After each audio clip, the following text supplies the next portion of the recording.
What's pop, my Rollsville family? It's your girl Rolly back with another banger. Yes, guys, I'm doing my best to keep up with Vlogmas, and I think so far I'm doing well. Y'all don't think so?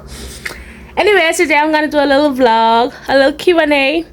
You know, I was asked on many occasions why did I choose my career path and different questions surrounding my career. I guess people are interested in the career, so I'm going to do a little Q&A, very brief, on my career. Okay, before you leave this video, don't forget to like, comment, subscribe, turn on your post notification bell so that when I drop a banger you will be notified. Please leave a comment saying how you feel. Even if you have more questions that I did not answer, feel free to leave me a message in the comment section and I'll do my best to respond to you. So stay tuned. Let's get into this video.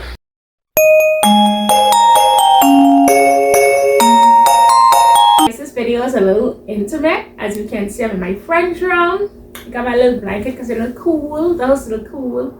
But yeah, let's get into this vlog. So for those of you that have not yet noticed or who are new to this channel, I am an educator.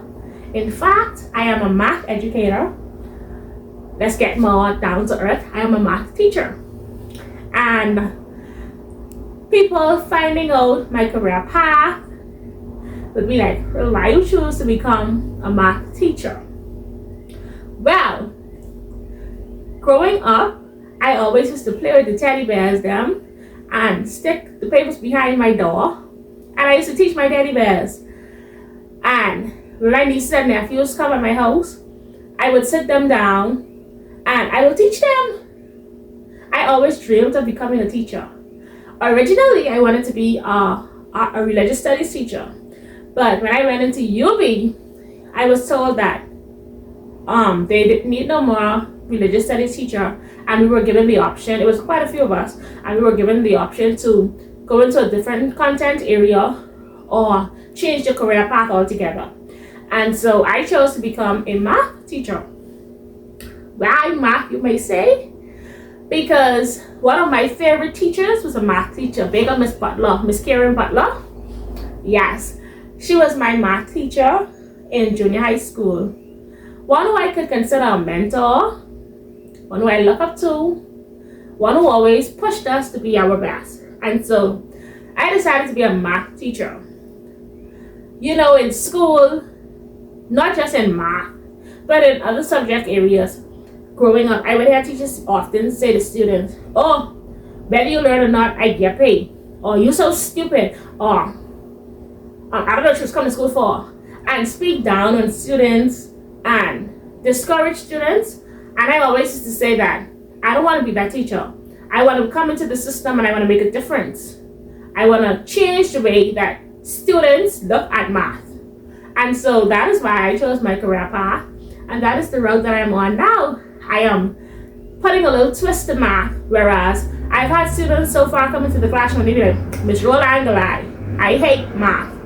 And because they have that mentality already, the students don't put in no effort. I don't experience students ducking my class, because my class, well, everybody wants to come in my classroom. And the reason for that is because I put a twist on math. I make it interesting. I include games. The activities that I do, I try not to make them long, but I make them more interesting. I try to break it down, whereas a first grader can come into my classroom and understand the content that I'm teaching, the way that I'm teaching it.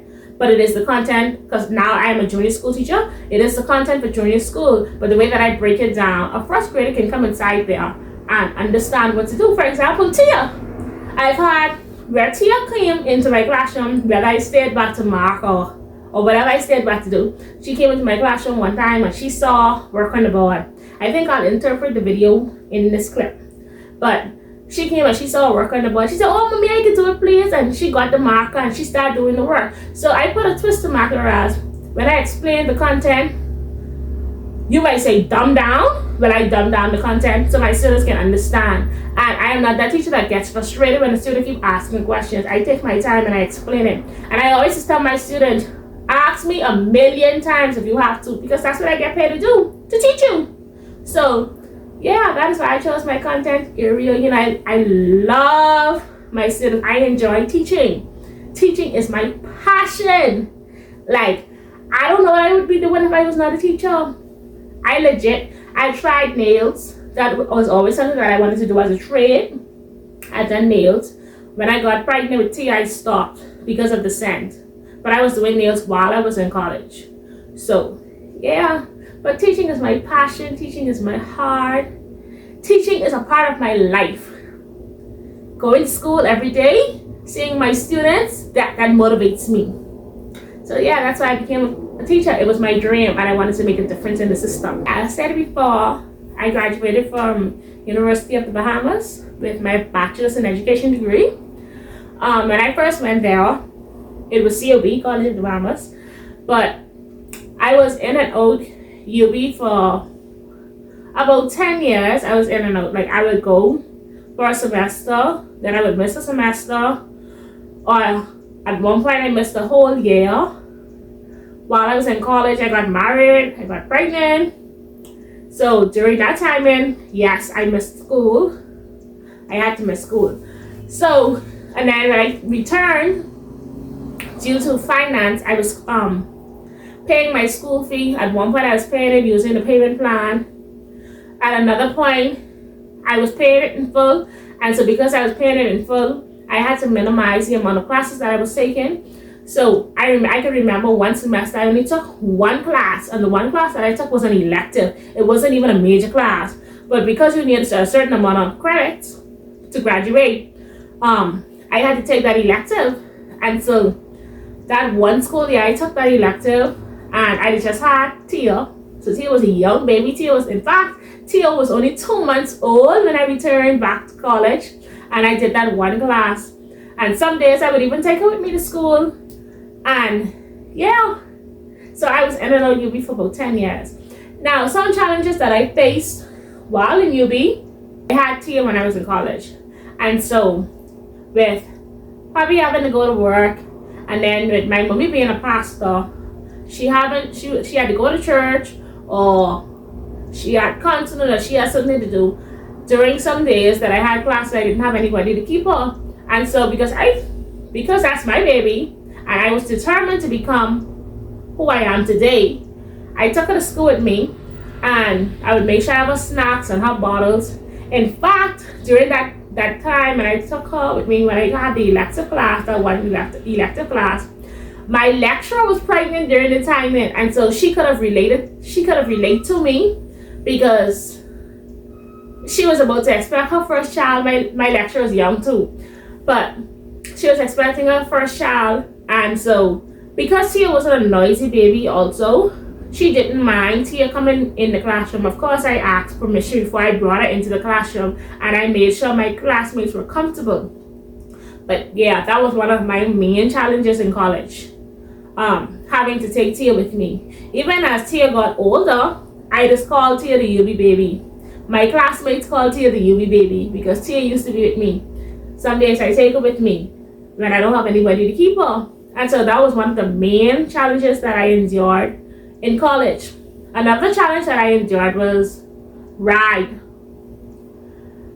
With my mommy only having one vehicle,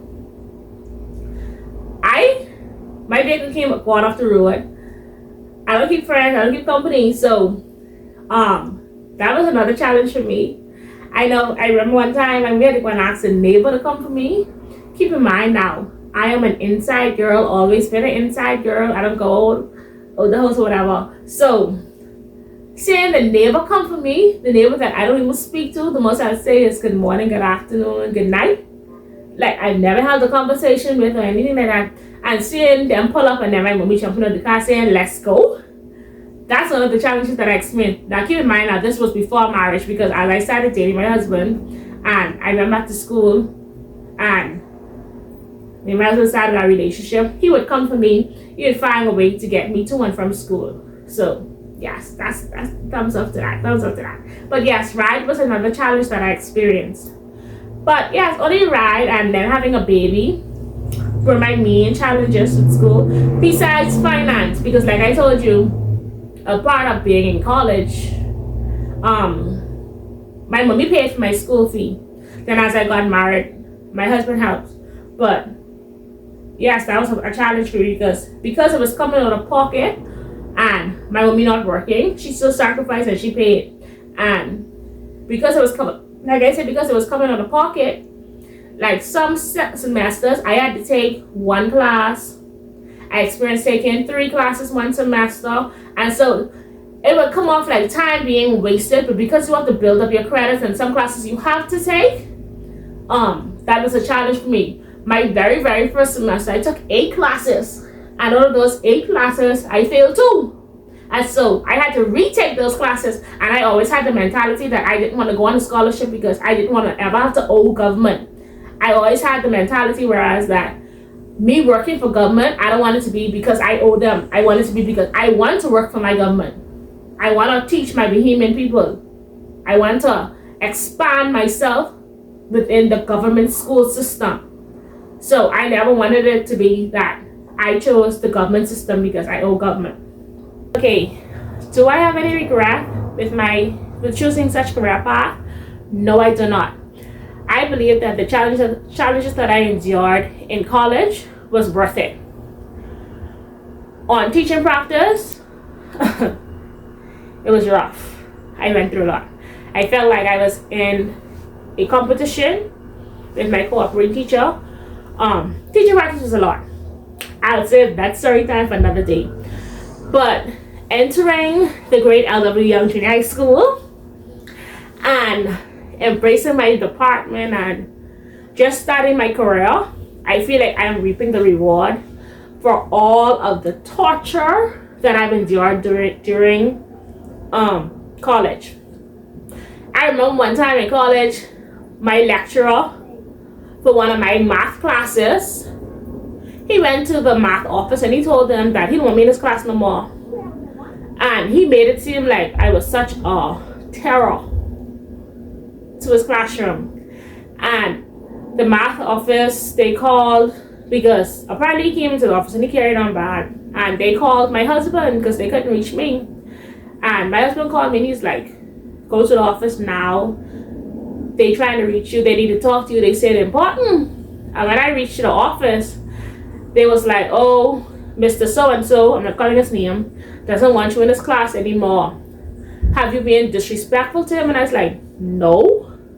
They said, y'all two never got into an argument? No. I said, I don't even talk in that class. Anybody who knows me from high school knows that I'm quiet. So I was like, no, I quiet in this class.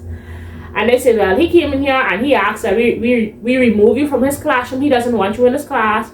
And he carried on bad, like you did something to him. And I ain't gonna lie to you, Rollesville family, that broke me down. You hear me? Because I was like, what? I remember that day so clearly because that morning on my way to school, I got into an accident. And I was like, what next? So that was one of the things that could have made me drop out. Yeah, so that was one of the things that could have made me drop out of college. But I don't regret my career path. I think that's why I am so appreciative of my motivation, which is my students, my family. It made me more motivated to complete school because like they always say, no good thing comes easy. And I always just tell my friends, my family, I am now receiving my reward for all that I've been through. But I have no regrets in choosing this career path, none whatsoever. Things that I struggle with now in the classroom, I can't say that I really struggle in the classroom. The only thing that I have an issue with is students not having their supplies, and this has been happening from when I was in school. So that isn't anything new in the classroom, but students not having their supplies. Another struggle is when the students come into my classroom, like I said before, some don't have the motive to want to learn math because they hate the subject. They consider the subject to be hard.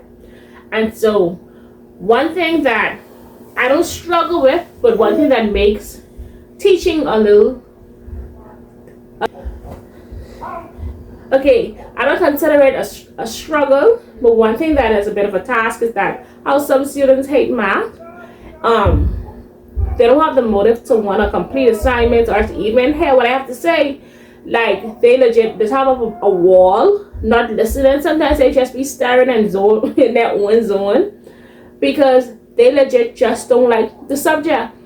And because they don't like the subject, whether it's because of previous teachers or because of failing, they don't like the subject. And so one thing that makes it hard for me, not a struggle, but one thing that makes it hard for me, it makes it hard for me to try to get to them, to connect with them, and to break that wall, and to help them to understand, no, math is not hard.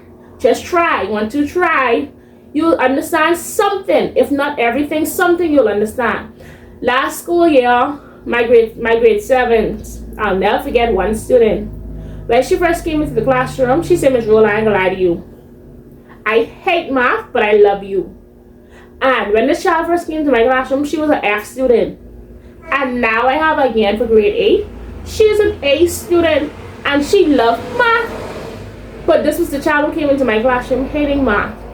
And she always used to say, she could try because she liked me. And because she tried, today she is who she is, an A student.